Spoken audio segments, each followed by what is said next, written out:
Alexa, volume 2. I'm so sorry, guys. I really do apologize. I did not know that clicking in that button was going to put me in a competition. That's not what I'm here for. Alexa, volume 1. That's not what I'm here for. What I was saying was, before I got rudely interrupted by that group game thing, I'm really here to experience and express and learn, more about and expressing more about the childhood traumas, learning how to grow from them, learning how to spot them, learning how to identify traumatizing moments, or just, expressing traumatizing moments, feeling like we are in safe spaces or are capable of being able to express what we really been through. A lot of the time shame kind of carries us to, leave this earth without even expressing what we've been through. um, for me, I just want to be more of a pillar for understanding and experience and expressing, invite creators to host and make my events. And that way, learn how to not be controlled by the childhood trauma or controlled by the effects of my past actions and decisions that I made that may have been, you know, in relations to, or in reactions to my traumas. Now it's hard for me to build friendships. It's hard for me to put myself in compromising positions to even feel like I'm in a safe space. Me being abused at a young age, especially in a foster care system, kind of like spearheaded a isolation phase, where I just did not see myself being around people or see myself being safe around people. Knowing that the system is supposed to be there to protect you, and instead it kind of exploits you, and it kind of like allows other people to. I cannot do that. I don't know if this is a game, guys. I'm sorry. I would really accept it, but I just did that whole accepting thing, and it put me in a whole game.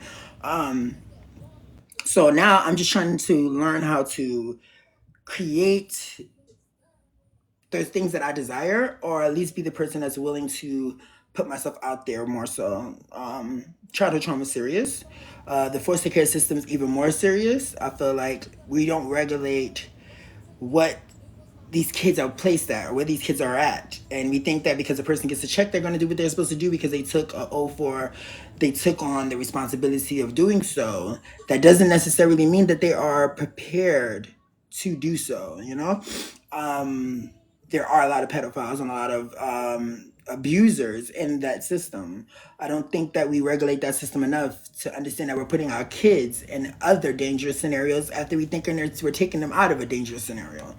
So for me, it was all about learning to allow the past to be the past and heal from it without affecting any more of my future with that past trauma, but allowing it to express itself and heal rather than showing out. A lot of the times we show out in different ways. Look at these celebrities. A lot of them are going through a lot of the traumas that we experienced, except theirs is a forefront and in the public. I was a little bit more concealed.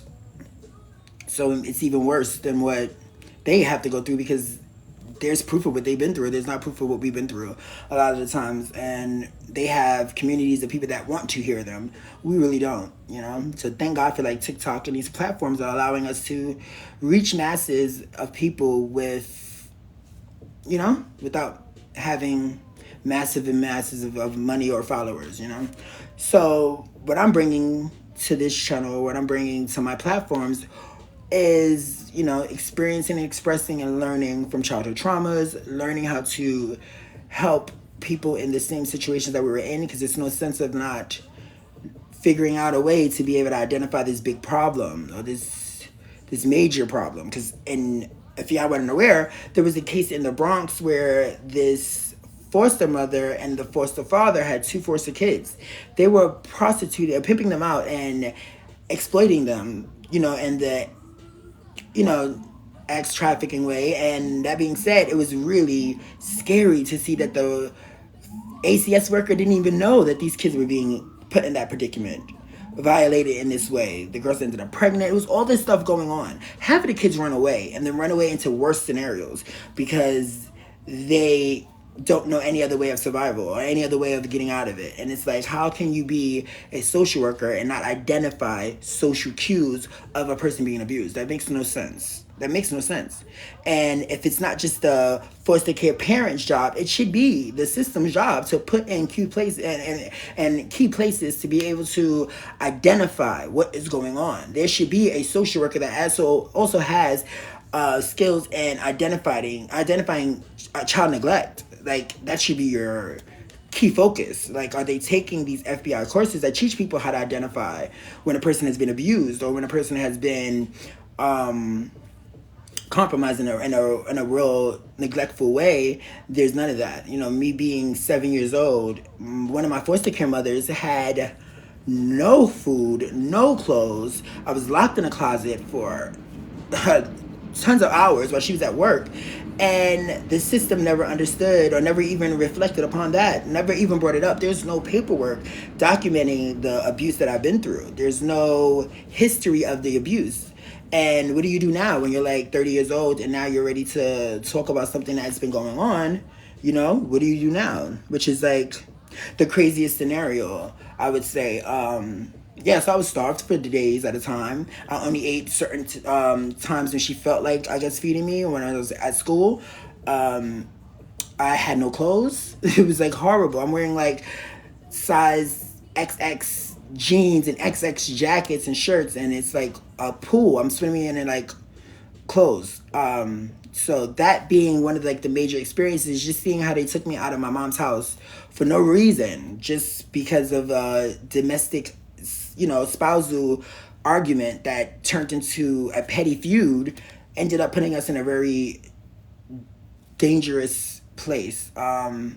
These parents didn't give a hell. Thank God that I had one particular foster mother that was at the end of my experience in foster care. Like, the last 2 years I was in it, and she was a lifesaver. She was an angel. She actually took all the clothes that I came with and threw it in the garbage and gave me a bath and then took me to the mall to go shopping. That was the first time I ever experienced going shopping.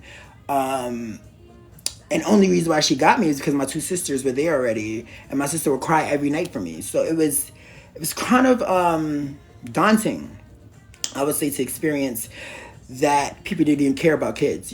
That feeling I never leave with. Like, I think that's what turns off my, not say care factor, but my emotions are a little bit more toughened, because I know that there's certain things in this world that people don't know about, and they don't know how scary it is to be a kid in an environment that is out of your control and not familiar.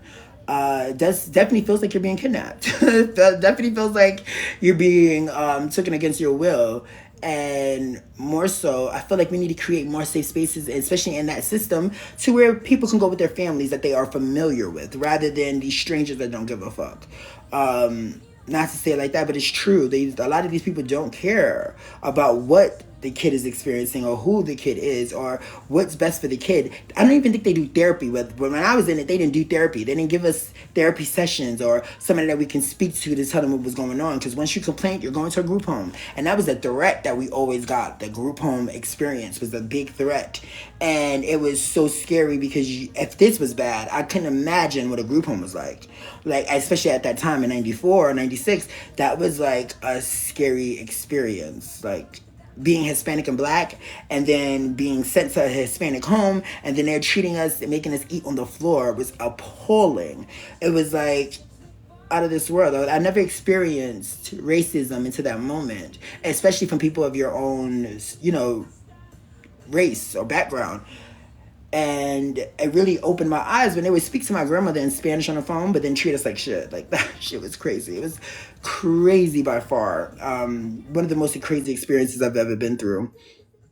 That being said, like, I just experienced a lot of unsavory things, definitely unsavory things.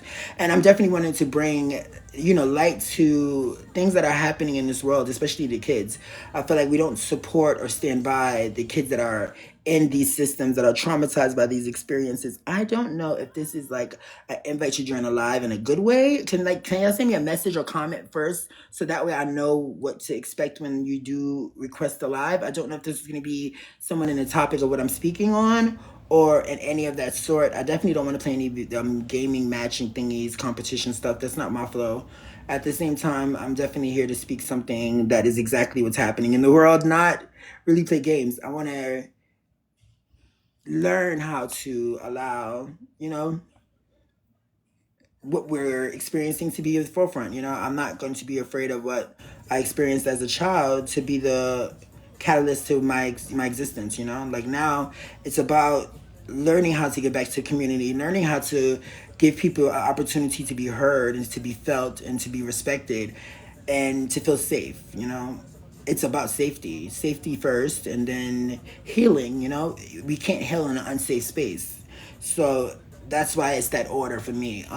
Me just coming out to the forefront and speaking on this has been a battle within myself for a very long time. To tell you the truth, I've been afraid to even like admit that I've been abused, multiple ways, and in different pastures. Like the first foster care family I was in, I was assaulted by their daughter.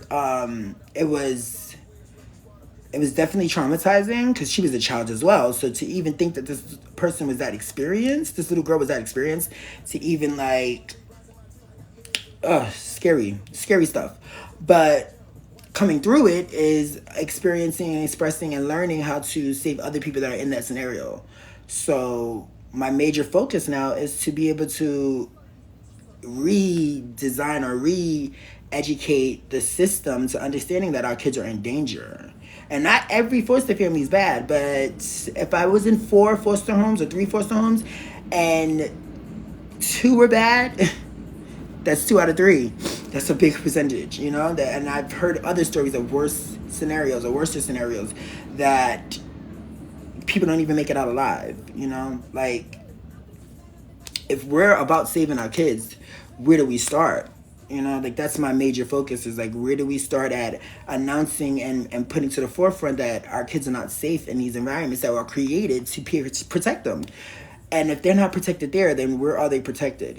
Like, not saying every household that got their kids taken was good or was bad, but there's some that are not on that neglected phase but still get taken away and put into the system because of the money that they can make from it.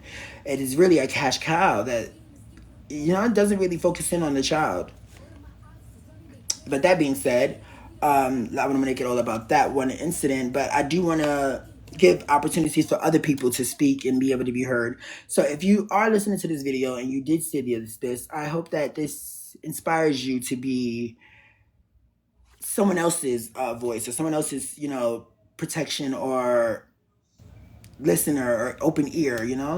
Definitely reach out, and if we can create a panel of safe speaking spaces to where we can express ourselves. And I would love if there's anybody else that has a similar story that can reach out, and we can go live and speak together, and start doing a community thing to where people feel like they can be heard, and people feel like they are trusted and they are respected, and their stories do matter. It's important, because I feel like suicide is such on a high rise that we do not protect people's mental stability. And sometimes just speaking about what you've been through can protect your mental, fortitude. It can it can protect you for being vulnerable to a lot of these things that happen, because sometimes it's just the last straw that we don't get to see, or we don't get to express, or we don't realize is being targeted. So amongst all this chaos and this Diddy world and Beyonce's internet, why not create places where people can be heard and respected? Like, a lot of people are victims of a lot of different things that end up becoming, aggressors, because of course when you're hurt, the only thing you know how to do is try to get somebody else to feel this pain. But not passing that along, let's pass on, along the lines of being respected and heard and being trusted and supported. A lot of families don't have the capabilities of doing that. Like, especially in my family, you know, the dynamics of being taken away so early kind of like separated the unity that would be there. You know, everybody experiences something different. So coming together with these traumas and then trying to get on the same alignment is one of the most hardest things in the world. And I feel like that's part of the whole collusion about the system that creates that discord and that separation from the family. But my mission is to bring us closer and to understand that we need favor. You know, we need that, you know, that chance to just express and not be held to the highest punishment for something that we didn't even understand or aware of our actions and the consequences of our actions. You know, the jail systems are filling up fast. And can you imagine how many people have been traumatized, abused, or neglected that ended up reacting in these ways? It's out of this world. But I definitely want to say thank you so much for tuning in, and I am going to get accustomed to being more live and doing this stuff more often. And please, if anybody has any questions, please reach out. Thank you so much. Have a good day, guys. Coming.